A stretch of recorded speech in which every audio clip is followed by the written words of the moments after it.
श्री शिवाय नमस्तुभ्यम, हर हर महादेव। स्वागत है आप लोगों का एक बार फिर से मोनिका गुप्ता, शिव भक्त मोनिका गुप्ता के चैनल पर। उम्मीद है आप सब बढ़िया होंगे। कल गुरुवार का दिन है और गुरुवार को अष्टमी, कल गुरुवार की अष्टमी का दिन है, कल जन्माष्टमी का दिन है। और आप सभी जानते हैं कि गुरुवार की अष्टमी तिथि पर आपको बृहस्पति देव को मजबूत करने के लिए बहुत ही अच्छे उपाय बताऊंगी। और गुरुवार का दिन विष्णु भगवान को भी समर्पित होता है और भगवान विष्णु के इस दिन पर गुरु ग्रह को मजबूत करने के लिए मात्र चने की दाल का उपाय मैं आपको बताऊंगी। मात्र 7 चने की दाल से आपको यह उपाय करना है। आप लोगों को यह बात तो पता ही होगी कि चने की दाल जो है, अगर हम लोग गुरुवार को चने की दाल से उपाय करते हैं तो चने की दाल का जो रंग है वह स्वर्ण रंग है। तो जब आप गुरुवार के दिन चने की दाल भगवान को अर्पित करते हैं तो साक्षात आप स्वर्ण अर्पित करते हैं। तो बहुत ही आसान सा उपाय है। गुरुवार की अष्टमी बहुत ही खास दिन है विष्णु भगवान के लिए, गुरु ग्रह को मजबूत करने के लिए। इस दिन आपको चने की दाल का, गुड़ का, घी का बहुत ही अचूक उपाय करना है। पूज्य गुरुदेव जी की कथा सुनकर अच्छे से समझकर मैं आपको समझाने की पूरी कोशिश करूंगी, इसलिए आप लोग वीडियो में मेरे साथ बने रहें। और आपको अगर यह उपाय पसंद आता है, समझ में आता है, तो आप लोग चैनल को सब्सक्राइब और वीडियो को लाइक और शेयर करना ना भूलिएगा। अगर आपको आपके रोज़मर्रा के कार्यों में, ज़िंदगी में बहुत अड़चनें आ रही हैं, कोई काम आपका बन नहीं रहा है, कोई काम सिद्ध नहीं हो रहा है, तो अपने जीवन को दुर्भाग्यशाली से सौभाग्यशाली में बदलने के लिए आपको यह उपाय करना बहुत ज़रूरी है। आज के इस वीडियो में मैं आपको 3 महा उपाय बताऊंगी। चने की दाल का उपाय, शहद का उपाय और घी का उपाय। तीनों उपाय आप लोग कर सकते हैं। तीनों ही महा उपाय हैं। तीनों में से आपको जो लगे कि हाँ ये मेरी समस्या से जुड़ा हुआ है, वह उपाय आप कर लीजिएगा। इसमें सबसे पहले आपको 7 चने की दाल, 21 चने की दाल या 41, आपका जैसा मन हो आप उतनी चने की दाल ले सकते हैं। और एक कटोरी में आपको गुड़ थोड़ा सा घोल कर शिवालय में ले जाना है। एक कटोरी में थोड़ा सा गुड़ घोल कर एक तांबे के कलश में जल, जो आप अपने घर से ही लेकर जाएंगे, और आपने जो चने की दाल ली है, जितनी आपके लिए सही हो आप उतनी चने की दाल ले लीजिएगा। वो चने की दाल और गुड़ और जल लेकर आप मंदिर में पहुंच जाइए। मंदिर में जाने के बाद आप जो चने की दाल लेकर गए हैं उसमें गुड़ मिश्रित जो जल है उस जल को आपको डाल देना है। चने की दाल को गीला कर लेना है। उसके बाद जो आप जल का कलश लेकर गए हैं उस कलश से आपको जो विधि होती है शिवलिंग पर जल चढ़ाने की, पहले गणेश जी के स्थान पर, फिर सदानंद कार्तिकेय के स्थान पर, फिर अशोक सुंदरी के स्थान पर, फिर माता रानी के हस्त कमल पर जल चढ़ाना है। उसके बाद में आपको जल शिवलिंग पर अर्पित करना है, लेकिन आपको वहाँ पर पूरा जल समर्पित नहीं करना है। आप लोग ध्यान से सुन लीजिए, पूरा जल वहाँ पर समर्पित नहीं करना है। उसके बाद जो आप चने की दाल लेकर गए थे, जो आपने भिगा ली थी गुड़ के जल से, उसको उठाना है और ओम नमो भगवते वासुदेवाय, जो गुरुवार है ना, तो गुरुवार को विष्णु भगवान का मंत्र बोलते हुए ओम नमो भगवते वासुदेवाय का मंत्र बोलना है आपको। जितने आपके उसमें कटोरी में चने की दाल है उतने ही आपको मंत्र बोलने हैं। उतना मंत्र बोलते हुए, ओम बृहस्पतये नमः का मंत्र बोलते हुए आपको यह कटोरी में जो आपका सामान है वो सारा शिवलिंग पर समर्पित कर देना है। इसके बाद में जो आपने कलश में जल बचा के रखा था उस जल को भी भोले बाबा पर समर्पित कर देना है।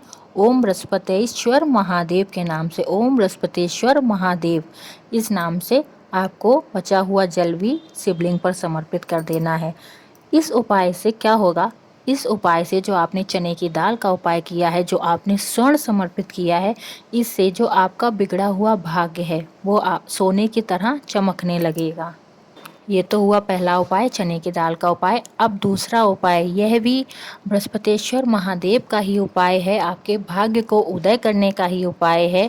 यह भी आप गुरुवार को, गुरुवार की अष्टमी को करेंगे तो आपके लिए बहुत ही अच्छा होगा, आपका भाग्य उदय होगा इससे। दूसरे उपाय के लिए आप लोगों को क्या क्या चाहिए, आपको चाहिए एक बेलपत्र जो कहीं से भी खंडित ना हो, बढ़िया बेलपत्र हो।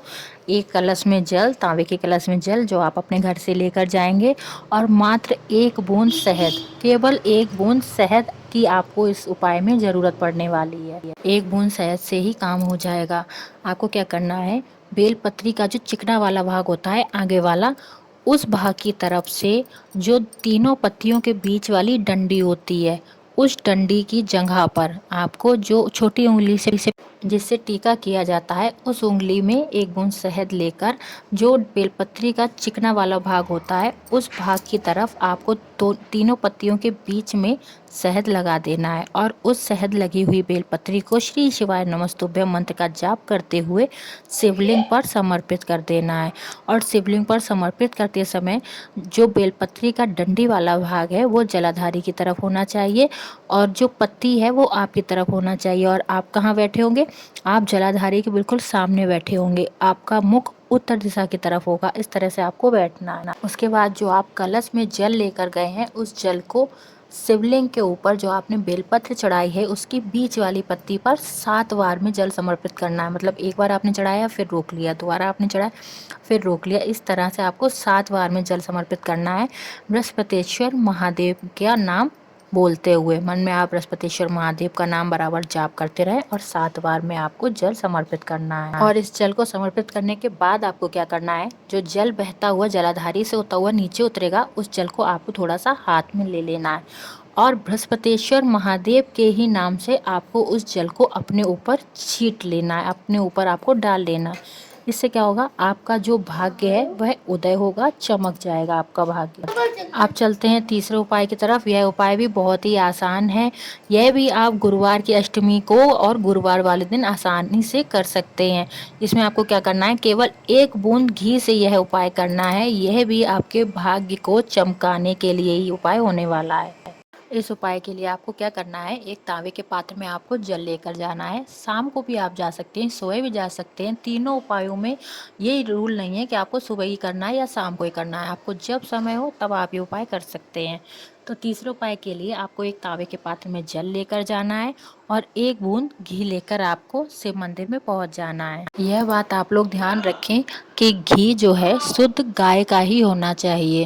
गाय का घी लेकर और कलश लेकर आप लोग मंदिर में पहुंच जाएं। जो आप लोग कलश लेकर गए हैं, उस कलश को पहले आप भोले बाबा पर समर्पित करते हैं। श्री शिवाय नमस्तुभ्यं या बृहस्पतिश्वर महादेव का स्मरण करते हुए आपको यह जल समर्पित करना है।